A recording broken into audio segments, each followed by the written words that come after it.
केजरीवाल के पीछे पीछे 5 और विपक्षी दलों के मुख्यमंत्रियों ने शनिवार को हुई नीति आयोग की महत्वपूर्ण बैठक का बहिष्कार किया। ये मुख्यमंत्री उन 21 विपक्षी दलों में भी शामिल हैं जो रविवार को संसद के नए भवन के उद्घाटन के भी बहिष्कार का फैसला कर चुके हैं।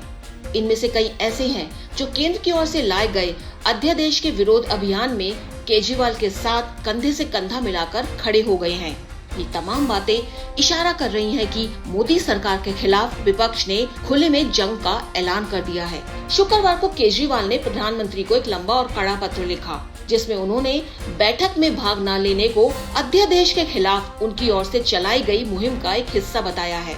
नीति आयोग की बैठक में केजरीवाल के अलावा जिन राज्यों के मुख्यमंत्रियों ने भाग नहीं लिया वो हैं तमिलनाडु, पश्चिम बंगाल, तेलंगाना, पंजाब और बिहार। आपको बता दें कि नीति आयोग की बैठक देश और राज्यों के लिए महत्वपूर्ण मानी जाती है। आयोग को सरकार का थिंक टैंक माना जाता है।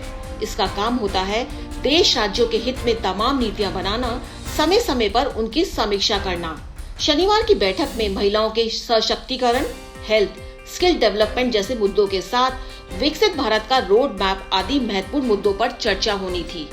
एक्सपर्ट का मानना है कि सरकार और राज्यों के बीच चली कोल्ड वॉर का खामियाजा राज्यों में चल रहे कई महत्वपूर्ण कामों पर पड़ सकता है और अंत में इसका खामियाजा जनता को ही भुगतना पड़ेगा। सभी जानते हैं लोकतंत्र में मजबूत विपक्ष होना जरूरी है, लेकिन यदि विपक्ष और सरकार का तालमेल खत्म होगा तो देश में विकास के रास्ते बंद होंगे।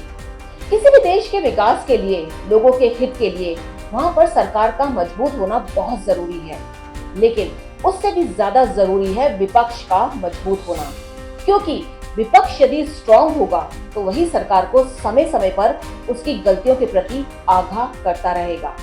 लेकिन यहाँ देश में सरकार और विपक्ष के बीच लगातार तल्खियां बढ़ती जा रही हैं, जो देश के विकास के लिए बिल्कुल ठीक नहीं है। सरकार की गलतियों को सामने लाने के लिए विपक्षी एकता अच्छी बात है, लेकिन कई काम, कई मुद्दे, कई नीतियां ऐसी होती हैं जहां सरकार के साथ साथ विपक्ष को तमाम मतभेद भुलाकर काम करना होता है। सरकार और विपक्ष दोनों को समझना चाहिए कि जनता सब देख रही है, समझ रही है और वोट देते समय वो तमाम मुद्दों को लेकर सरकार और विपक्ष दोनों को ही कटघरे में खड़ा कर सकती है। अनुजन रोहतगी, आई ऑफ ट्रुथ। हमारे चैनल आई ऑफ ट्रुथ को सब्सक्राइब कीजिए YouTube पर, इसे फॉलो कीजिए Facebook पर, Instagram पर, ट्विटर पर और कू पर।